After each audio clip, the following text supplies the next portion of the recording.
मनरेगा बांध में कहीं से भी ये सवाल या इस तरीके की कोई भी बात सामने आएगी कि किसी व्यक्ति के द्वारा अगर कटाव से ये स्थिति पैदा होती है तो प्रशासन बहुत कड़ी कार्रवाई करेगा। और अगर व्यक्ति का नाम सामने आता है तो हम लोग नेम्ड एफआईआर करेंगे सुसंगत धाराओं के अंदर। अगर बांध में कहीं से भी यह बात सामने आई कि किसी व्यक्ति के द्वारा ऐसा किया गया है तो उन पर कड़ी कार्रवाई होगी।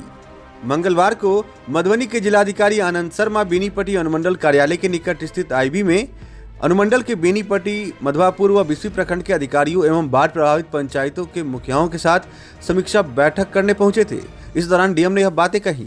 बैठक में डीएम के द्वारा बेनीपट्टी, मधवापुर व बिस्वी प्रखंड की बाढ़ प्रभावित पंचायतों में बहने वाली अधवारा समूह की धौंस, खिरोई, बूढ़नद, थुमानी, कोकरा, बछराजा आदि नदियों के जलस्तर की स्थिति, फसल क्षति, आवागमन की समस्या, नाव की उपलब्धता, बाढ़ पीड़ितों के बीच पॉलिथीन वितरण, बाढ़ से सुरक्षा, बांध सुरक्षा सहित बाढ़ से संबंधित अन्य कार्यों की पंचायतवार समीक्षा की। डीएम ने उक्त तीनों प्रखंडों की बाढ़ प्रभावित पंचायतों के मुखियाओं एवं राजस्व कर्मचारियों से बाढ़ से संबंधित तमाम बिंदुओं की जानकारी विस्तार से लेकर कई आवश्यक दिशा निर्देश जारी किए। आईबी में समीक्षा बैठक के बाद डीएम ने बेनीपट्टी के एसडीओ सारंगपाणी पांडे के साथ बेनीपट्टी अंचल के नजरा पंचायत भवन के निकट टूटे धौंस नदी के बाढ़ सुरक्षा बांध एवं नजरा मेघवन की बाढ़ का निरीक्षण किया। वहीं उन्होंने भारत माला प्रोजेक्ट के तहत बन रही 4 लेन सड़क का भी निरीक्षण किया। देखिए आईबी में बैठक के बाद मीडिया को संबोधित करते हुए डीएम आनंद शर्मा ने क्या कुछ कहा। 3 प्रखंडों के जितने भी पंचायत अफेक्टेड थे हमारे, उन सभी पंचायत के माननीय मुखियागण लोगों से विचार विमर्श सारी चीज़ों पे किया गया। कहाँ कहाँ पे पानी आया, अभी पानी का लेवल वहाँ पे क्या है, पानी निकल गया है, अप ट्रेंड है, डाउन ट्रेंड, इन सारी चीज़ों पे उसका पूरा आकलन किया गया है।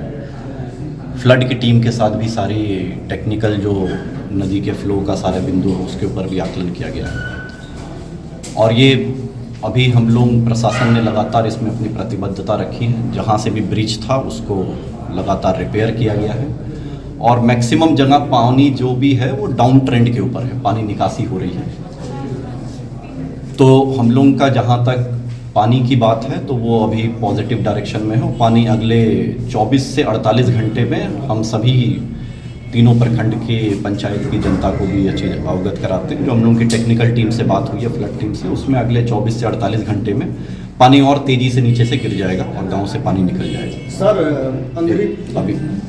और जितना भी जहाँ पे क्रॉप लॉस की सिचुएशन सामने आई है उसमें जिला कृषि पदाधिकारी को स्पष्ट निर्देश दे दिया गया है कि तेज़ी से उस बिंदु का आकलन कर लिया जाए। अनुमंडल बेनीपट्टी की कृषि की टीम के अलावा एडिशनल टीम दूसरे अनुमंडल से भी बुला के त्वरित गति से इस कार्य को किया जाए। बिस्वी में कुछ जगह अभी भी नाव की स्थिति और दिख रही है कि वहाँ पे नाव लगने की आवश्यकता है, वहाँ पे एडिशनल नाव देने की बात बोल दी गई है।